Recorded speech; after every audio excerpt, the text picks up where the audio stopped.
crystal goblets shimmered like frozen stars beneath the towering chandeliers, their edges catching every flicker of flame from the hundreds of candles set throughout the hall. The palace's great banquet was in full swing, a celebration of spring, treaties, alliances, and wealth. Laughter rolled through the air like warm thunder. Servants moved between tables with silent precision. Nobles in velvet cloaks and jewel-studded gowns lifted their cups in toasts that glittered with arrogance. And there, trying to disappear between them, walked Lena Thorne. Her hands trembled around the silver tray she held, though she kept her expression carefully blank. That was Rule 1 in the palace. Servants must never show fear. But that rule had always felt impossible to her, especially here, under the scrutiny of vampires whose eyes could read a heartbeat like a confession. She wasn't supposed to be on the banquet floor tonight.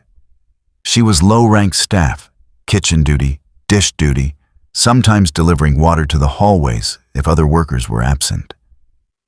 But a server had fallen ill, and before Lena could find a polite excuse, she was thrust into the most dangerous room in the palace. "More wine for Lord Cassius," the head servant hissed in her ear before vanishing. Lena swallowed, adjusting her grip. The silver tray felt heavier than it should. The hall was hot, crowded, loud. Every time a vampire noble turned their head toward her, her skin prickled as if touched by frost. But she moved forward, weaving carefully between chairs, smiles, silk sleeves, and floating gossip. She tried not to think about how she'd gotten here. 3 months ago, riding into the capital with nothing but a small bag of clothing and a recommendation letter from her village priest. She had not expected to get a job at the palace, but someone had read "hard working" on her letter and decided she'd do. Now she was regretting all of it. Her path toward the high table was slow, her heart thundering louder than the music. She had seen the high table only from a distance before. From afar, it was impressive, intimidating, sacred. Up close, it was worse. The king sat there. King Aldrich was impossible to miss. Even seated, he dominated the table like a carved monument. His armor glinted dully under the candles, a strange choice for a feast, but a reminder that he was a warrior before anything else. His dark hair, streaked with silver, brushed the collar of his armor. His shoulders were broad, posture unyielding, expression unreadable. The rubies set into his crown were blood-bright. Lena tried not to look at him. Even glancing at him felt like lifting her gaze toward the sun and expecting not to burn. But it wasn't the king who made her steps falter. It was the small boy beside him. Prince Alaric. He couldn't have been older than 7. His clothes were fine but simple, likely chosen to prevent discomfort. His dark hair fell softly over his pale forehead. His small hands rested in his lap, perfectly still. His plate remained untouched. Those servers had brought him the palace's finest dishes. No one spoke to him. No one looked at him. He might as well have been a shadow. As Lena approached, she slowed, careful not to disturb the tableau of nobles clinking their glasses, laughing with their fangs barely concealed. She reached for the king's empty goblet with a steady hand. And that's when it happened. A server sprinted past her too quickly, panicking over some noble's request. His elbow slammed into Lena's arm. The tray jolted. Her grip slipped. The world tipped sideways. 3 crystal goblets slid off in slow motion, glittering, spinning, then shattered across the king's table. Red wine splashed like spilled blood across the white tablecloth and straight toward the prince. The hall went silent. The musician's final violin note echoed for 2 heartbeats before fading into nothingness. Hundreds of faces turned toward her, outrage sharp enough to cut. Lena dropped to her knees, tears stinging her eyes. I'm so sorry, Your Majesty. she whispered, voice shaking. I didn't mean... But then she saw him.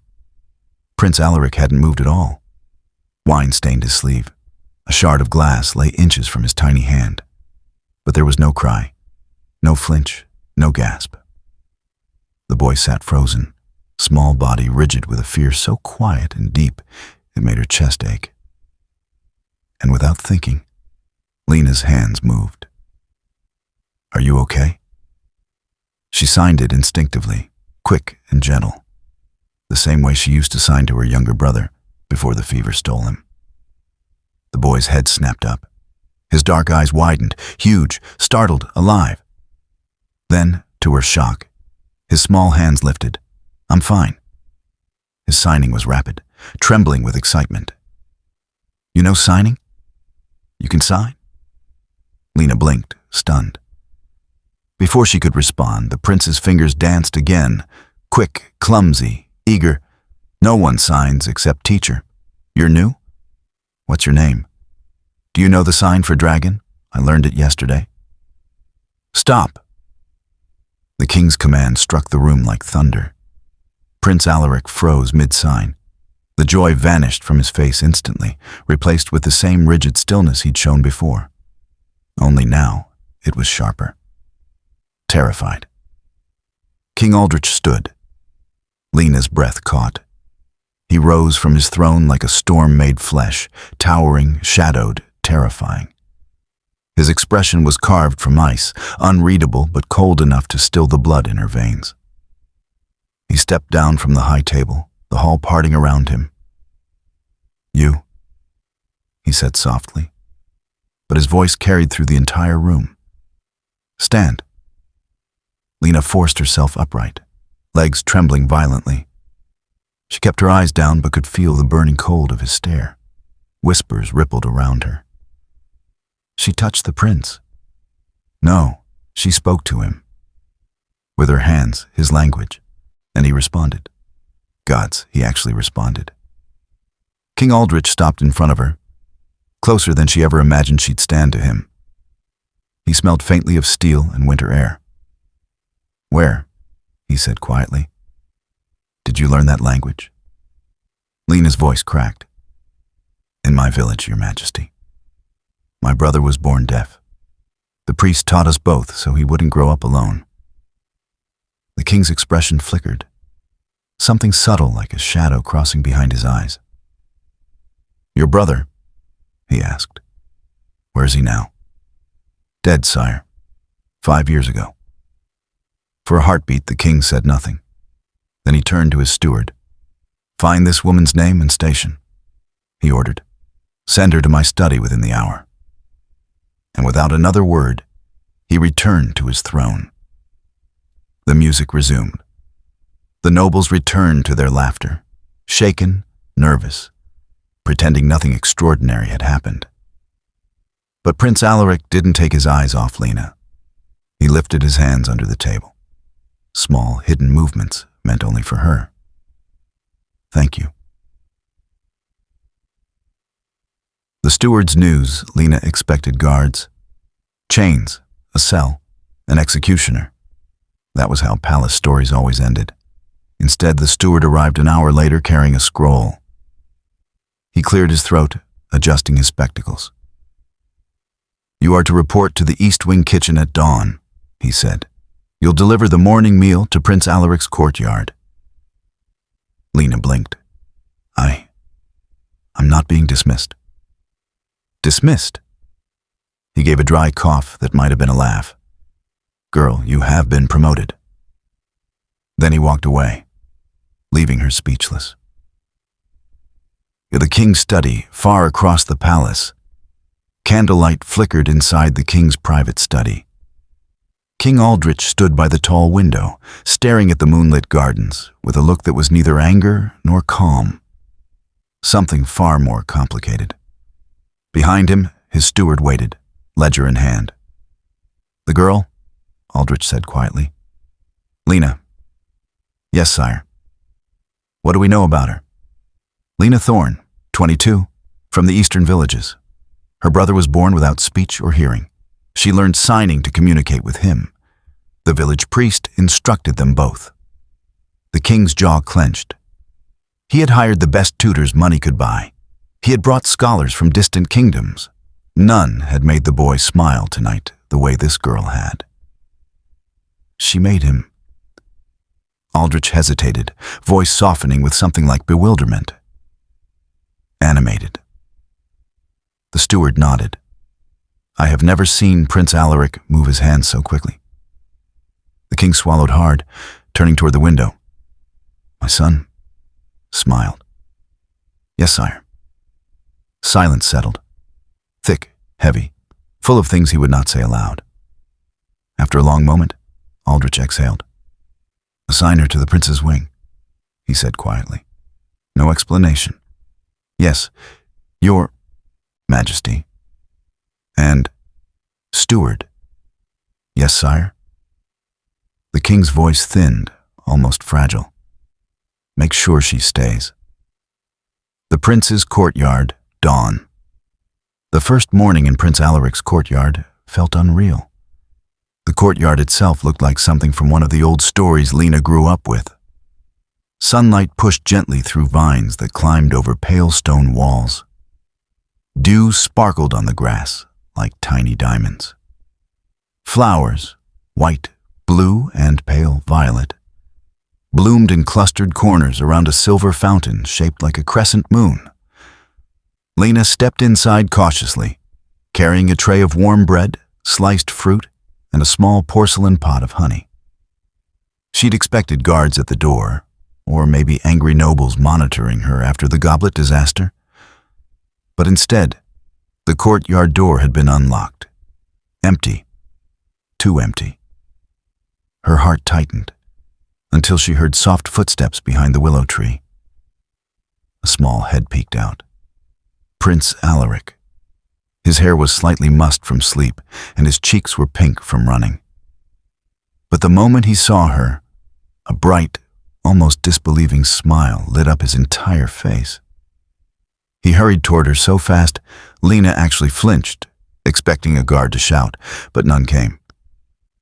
You came, he signed quickly, hands flying. I thought maybe father changed his mind, or the scary steward lied, or maybe you didn't want to come. But you came. Lena laughed softly and set the tray down on the grass. I told you yesterday, she signed, sitting down. I'm not going anywhere. His eyes softened in a way that made her chest ache again, the way only a child who was used to being disappointed could look. Alaric sat beside her, legs folded under him, hands already moving.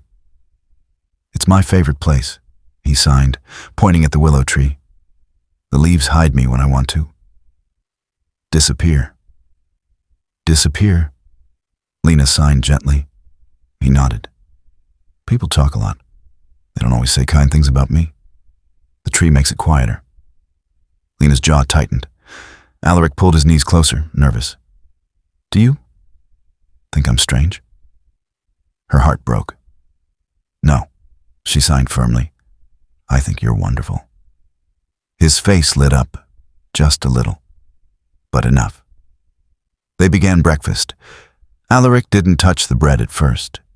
He kept looking at her as if afraid that if he blinked too long, she might vanish. Finally, he lifted a piece and dipped it gently into the honey. Is this your job now? He asked. I think so, Lena signed. Unless someone changes it. He went very still. Please stay. His small hands trembled. People leave a lot. Lena placed a hand lightly on his shoulder. I'm here. She didn't realize they were being watched, but they were. A shadow lingered at the far archway, tall, unmoving, unreadable. King Aldrich. He stood just long enough to see the prince laugh for the first time in weeks. Then he stepped away before either of them noticed. To the library discovery on the Katkiyu Sakar, 6th day, a rainstorm hammered the palace roofs. Thunder shook the hallways. Servants ran with towels and buckets to catch leaks. The courtyard was impossible to use, so Lena arrived expecting to find Prince Alaric sulking in his chambers. She found instead a puddle trail, small footprints, heading toward a hidden door she'd never noticed before. "Alaric," she whispered. But he didn't hear, or didn't want to. She followed the faint slaps of wet feet down a narrow passageway, through a creaking wooden door, up a spiral staircase, until the air changed, cooler, dustier, filled with the scent of leather and parchment, the palace library. She stepped inside and froze. It was massive. Rows upon rows of shelves stretched up to painted ceilings, each shelf crammed with ancient books and scrolls. Light streamed through stained glass windows, painting the floor in mosaics of blue, gold, and red. And in the middle of this cathedral of knowledge, Prince Alaric sat cross-legged on the floor, soaked from the rain, flipping through a book as though nothing else in the world mattered. When he saw her, he grinned. "I found a secret," he signed enthusiastically. "A whole room of words and pictures. I want to read everything. Look, this one has drawings of animals. This one has big words. This one is about battles Father won." He crawled toward a giant tome and opened it to a page showing a map of the kingdom. Lena knelt beside him. "You shouldn't be here alone," she signed. He pouted. "Why not? No one comes here. Books don't yell. Books don't stare. Books don't say I'm wrong for being quiet." Her chest clenched. It's not wrong to be quiet. He hesitated, then smiled shyly and showed her a book with hand-drawn signs in the margins. Old tutor's notes. "Do you want me to read with you?" She signed. Alaric nodded so hard his hair splashed rain droplets onto the floor. They spent an hour reading. He showed her every page he loved. She translated sentences he didn't understand. He laughed silently, throwing his head back, shaking with joy. And she realized how rare such laughter must be. Then came the crash of the library door. "Alaric!" King Aldrich's voice cracked through the room like a blade. Lena jolted to her feet and bowed so hard she nearly hit her head on the floor. Alaric froze, wide-eyed. The king walked toward them slowly, cloak dripping, boots leaving dark, wet prints. "What?" he said quietly. "Are you doing here?" Alaric's hands twitched. Lena stepped forward. "Your Majesty, he just wanted to read. Please don't. Stand." His voice wasn't angry, but it wasn't soft. Lena obeyed, trembling. The king's gaze moved from the open books to his son's wet hair to their little reading circle. Alaric looked ready to burst into tears. Then something unexpected happened. King Aldrich exhaled slowly and knelt, kneeling before his son, armor creaking. "Alaric," he said, voice gentler than Lena had ever heard. "Did you come here because you love these books?" Alaric nodded nervously. The king lifted one large gloved hand and formed a sign, clumsy, rough, but unmistakable. "Happy." Alaric gasped. He signed back instantly, rapid fire, excited, emotional. King Aldrich frowned at the speed. "What is he saying?" he asked Lena. "He says he's happy you tried," she whispered. The king looked at his son again, something raw flickering in his expression. "Continue," he murmured. Then he stepped back and watched them finish the story. And for the first time in his life, Prince Alaric did not hide in his father's presence. The whispers begin. Rumors spread faster than wildfire. The palace loved gossip almost as much as it loved politics. By evening, Lena's name was on every whispering tongue. The human girl spends hours with the prince. He smiles at her. She must be manipulating him. Why her? Why not a trained tutor? She's gaining influence. Dangerous. Servants were cruelest of all. Jealousy sharpened their tongues. Look at her, one spat in the hallway. A village girl pretending she matters. She thinks the prince needs her. She thinks the king notices her.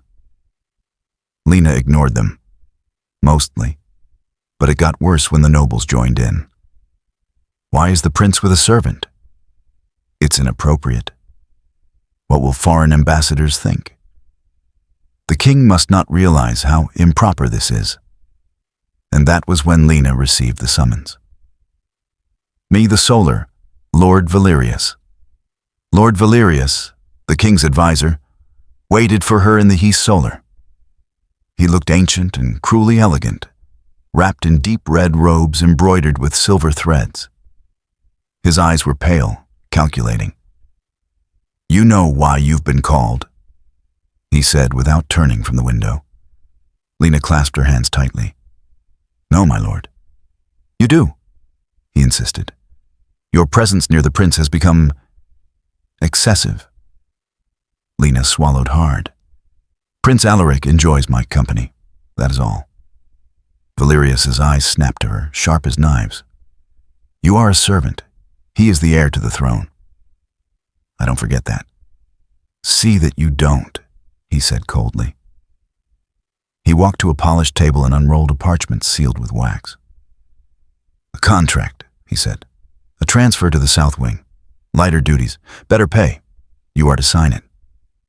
"If I do," she whispered, "I won't see the prince again." "Correct." She felt her stomach drop. "And if I refuse?" "You will be dismissed."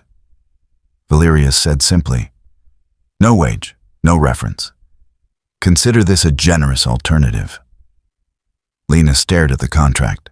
For a moment she couldn't breathe, but then she saw Alaric's small hands, his smile, his fear of being alone, and she knew. "I won't sign it." Valerius's jaw tightened. "You foolish girl. You think he needs you? You think the king will defend you? You misunderstand your place." He moved closer, voice dropping to a hiss. "The prince depends on you. That dependence is weakness. If he is to rule, he must not cling to you." Lena stepped back, horrified. "That's not weakness," she whispered. "That's connection. Something every child deserves." Valerius's eyes turned cold as winter. "You will regret this." Lena left the room shaking. She didn't know someone had heard every word. The courtyard confession. The next morning, Lena entered the courtyard much slower than usual. Prince Alaric spotted her instantly, and his face changed. He ran to her. "You look sad," he signed. "What happened? Did I make a mistake? Should I talk less? Should I stay away? Please tell me." Lena knelt and grabbed his hands gently. "You did nothing wrong?" Alaric hesitated. "Then what?" "Some people think you spend too much time with me." His small face crumpled. "So they want you to go." She nodded, his hands clenched, his throat moved in a silent sob. "It's okay," he signed weakly. "Everyone leaves. I'm used to it. I won't be upset." "Oh, sweetheart," Lena whispered, tears rising. She signed fiercely. "I'm not leaving you. Ever." He threw his arms around her, shaking. Lena hugged him tightly. Neither noticed the tall figure on the balcony above. King Aldrich. He stood completely still, watching, listening, learning something he had never understood. How truly lonely his son had been. How deeply this human girl's presence mattered. And how much he himself had failed to see. He left the balcony with a decision already forming. For the king and his son, that night, Prince Alaric sat alone in his room, rearranging his stone collection under the silver lamplight. He wasn't expecting a visitor, so when the door creaked open, he startled violently. A guard? A scolding maid? Valerius? No. King Aldrich stepped into the room. Without his crown, without armor, without the cold mask he always wore. Just a father. A father trying. Alaric froze. His hands shook. He lowered his gaze to the stones. The king didn't speak at first. He simply looked around the small room, the drawings on the wall, the tiny wooden animals, the piles of books. Things he had never paused to see before. "May I sit?" Aldrich asked softly. Alaric nodded, confused. The king sat in the small chair beside the child's desk, awkward and too large for its delicate legs. "You did nothing wrong today," he said. Alaric blinked. The king hesitated, longer than usual, and then said the words that cracked something open inside him. "I am your father," he whispered, voice low. "But I don't know how to reach you." Alaric's eyes filled. Aldrich swallowed. "Show me," he said quietly. "One sign. For son." Alaric's hands trembled as he demonstrated. The king mimicked the motion clumsily. The boy corrected him gently. They tried again, and again, until the king finally got him right. Alaric offered another sign. The king tried that too. "What is he saying?" Aldrich asked Lena earlier. Now he didn't have Lena, only his son. So he asked Alaric instead. Alaric signed, "Teach me more." Aldrich exhaled shakily. "Tomorrow," he said, "after council." He reached the door, paused, turned back, and signed slowly. "Good night, my son." Tears spilled down Alaric's cheeks as he replied, "Good night, father." The king's decision. By morning, the palace was already humming with tension. The story of the king visiting his son's room had spread. Servants who had seen the king walking the halls at night whispered as they polished the floors. Guards who had passed him in the corridor stayed unusually stiff at attention. Nobles who heard rumors clutched their pearls in disbelief. The king sat in the prince's chair. He practiced signing. He visited him voluntarily. This is unprecedented. No one knew what it meant. But one thing was clear. The king was watching everything, especially Lena. She discovered this when she entered the courtyard that morning and nearly dropped the breakfast tray. King Aldrich was already there, standing beside the fountain, arms crossed, expression unreadable. Prince Alaric perked up instantly. "Father, look, Lena brought fruit today." The king's eyes flicked to her, not harshly, not warmly, but assessing, studying, as though trying to understand the girl who could reach his son faster than he ever had. "Alaric," he said, "eat first. Then we practice." "Practice?" Alaric's eyes went wide. He turned to Lena, trembling with excitement. "He wants to sign with me. Today, right now." Lena smiled. She mouthed, "That's wonderful." And he glowed. The king watched them both carefully. When breakfast was finished, Prince Alaric hopped up eagerly and positioned himself in front of his father. His hands popped into motion. "Good morning." The king copied the sign slowly, then again, then smoother. Lena realized she was holding her breath. It was clumsy, imperfect, awkward, but it was real. Alaric's joy was contagious, his smile so bright that even the stone fountain seemed to reflect it. "I want to understand you," the king murmured. "Not through tutors, not through servants. From you." Alaric's hands trembled with emotion. Lena turned away briefly, giving them privacy. But she couldn't help noticing something startling. The king was trying.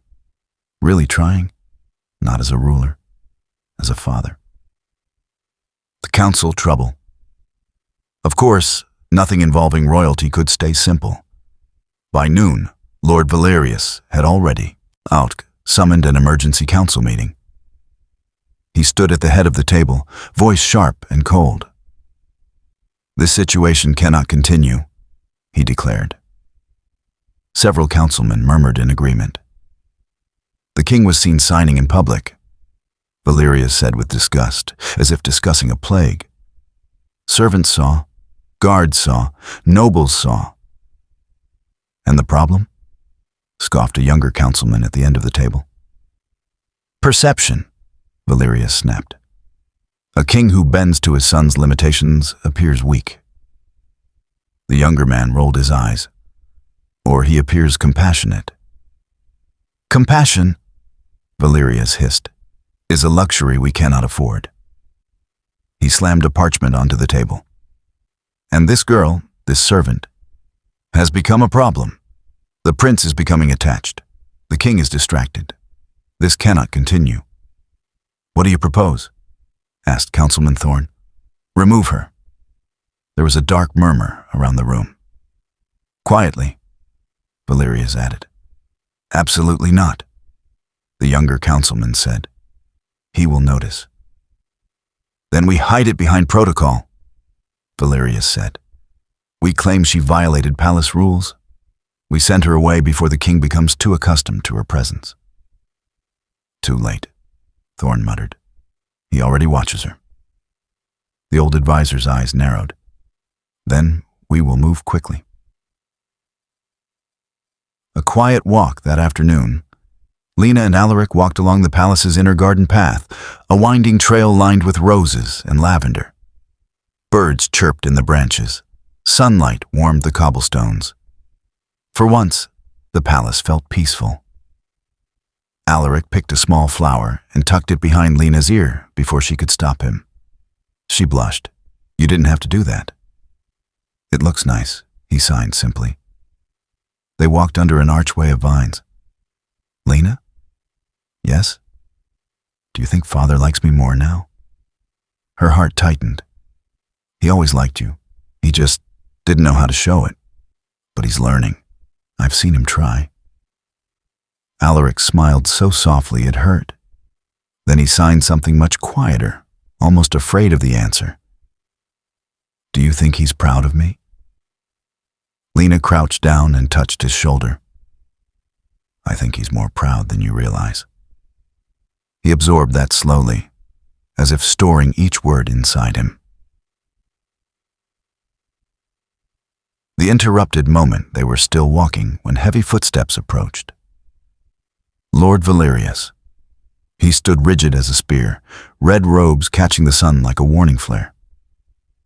Prince Alaric, he said stiffly. Your father requests your presence. Alaric stiffened, tiny shoulders rising defensively. He'll come when he's ready, Lena said gently. He's still. You will not speak for him. Valerius snapped. You forget your place. Alaric's hands trembled. Lena bit her tongue and bowed instead. The prince looked between them, fearful, confused, torn. Finally, he signed, It's okay. I'll go. Lena nodded with a smile she didn't feel. The prince walked away. But halfway down the hall, he turned back and signed secretly, Don't leave, please. She signed, Never. Valerius watched the exchange with ice in his eyes. That night, he sharpened his plan. To the private study, new bonds.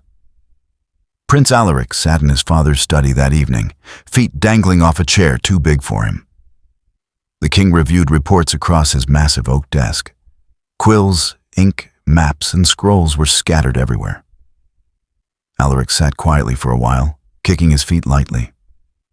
After several minutes, he tugged his father's sleeve. Aldrich looked down, startled. Alaric signed carefully. Can we practice?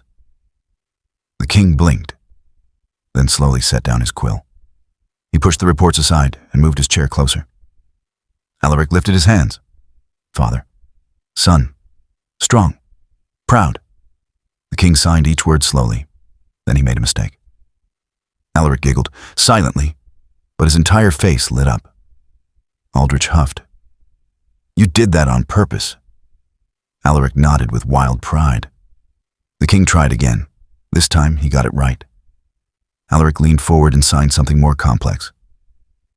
I like when you talk to me. Aldrich froze. It took him several seconds to respond.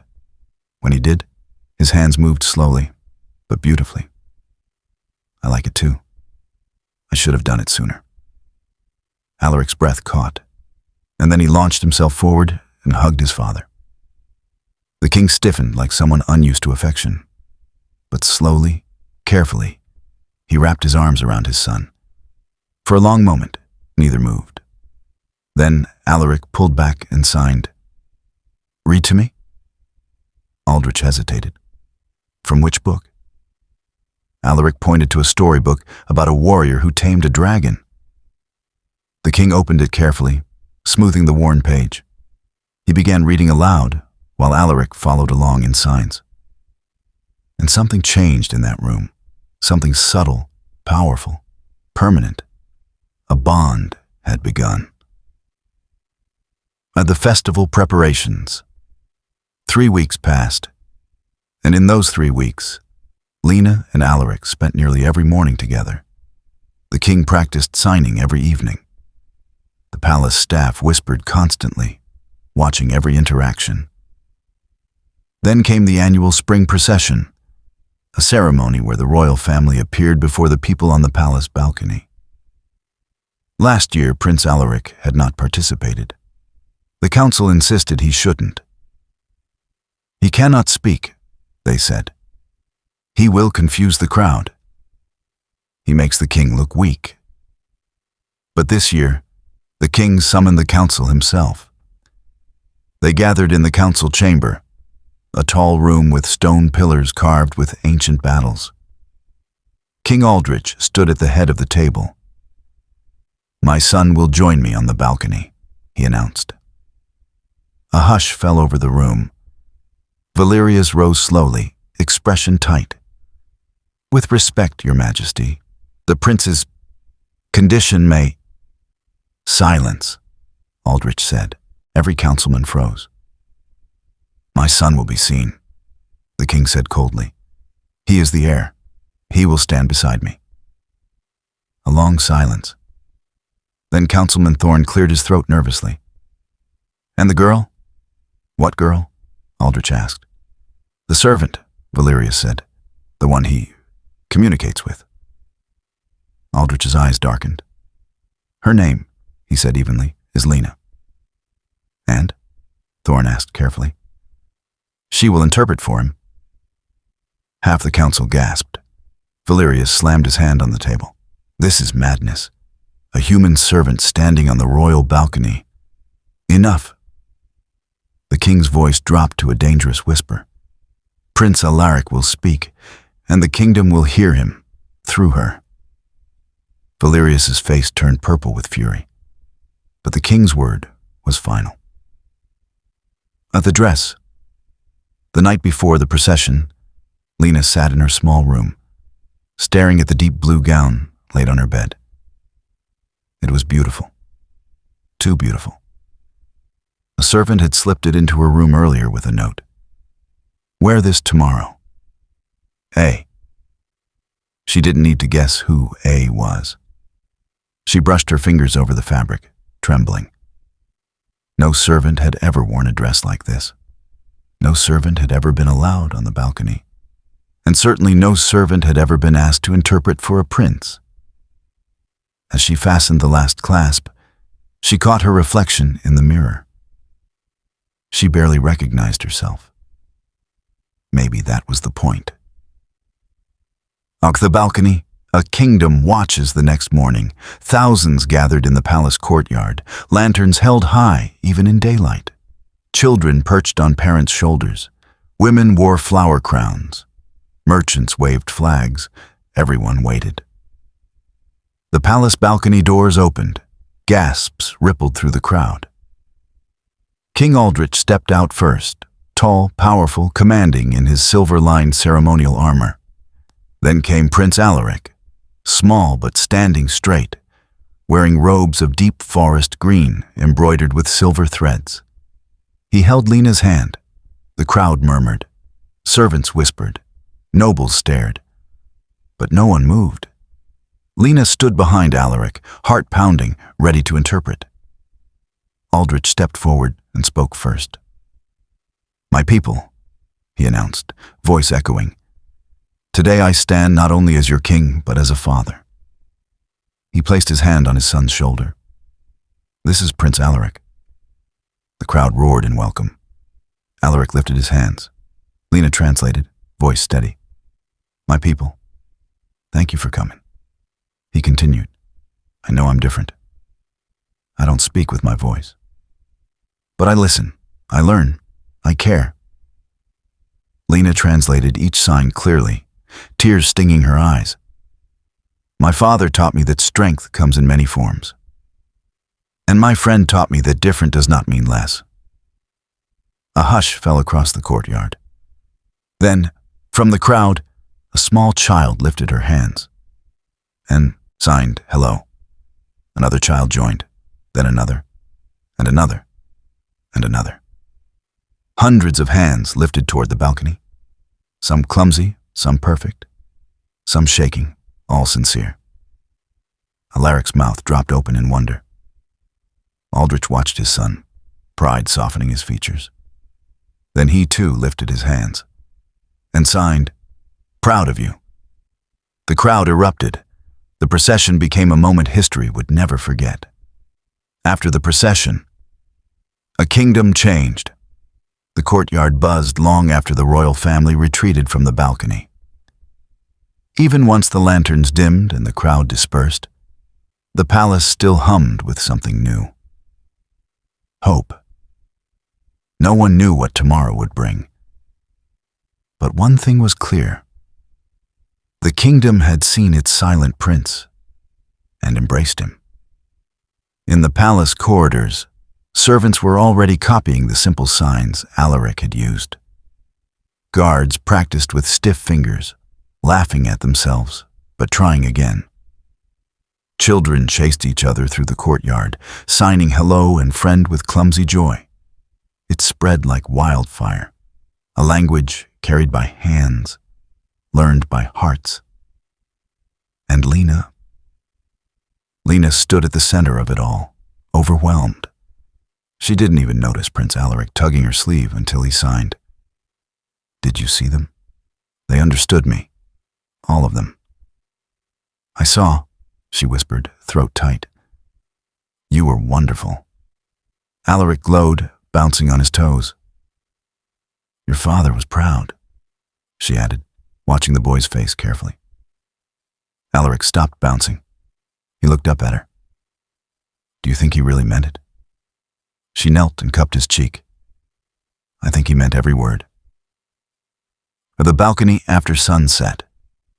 Later that evening, Lena found the king in the private balcony overlooking the now empty courtyard.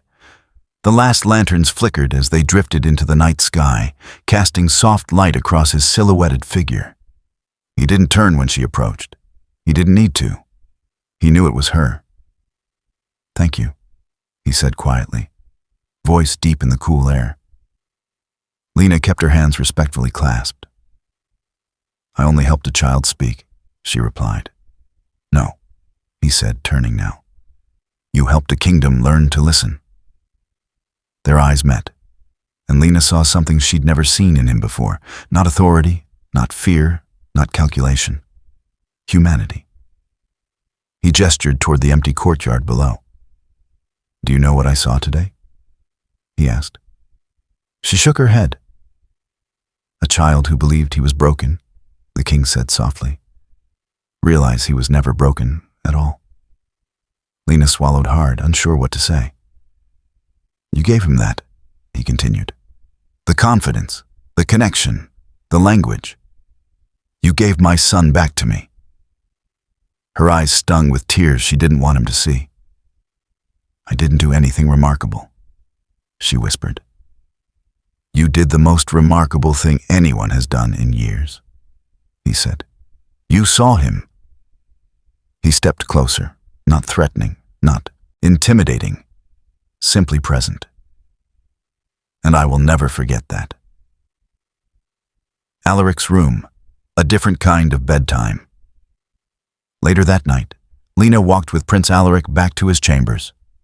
He was exhausted, but the happy kind of exhausted. His little head drooping, his steps slower, his hands still moving in sleepy little signs, even when he wasn't fully awake. They signed to me, he signed again. Yes, Lena said with a soft smile. They did. Children, grown-ups, even the baker. His signs slowed, fingers heavy. He crawled into bed with no prompting. Lena tucked the blanket around him. Read to me?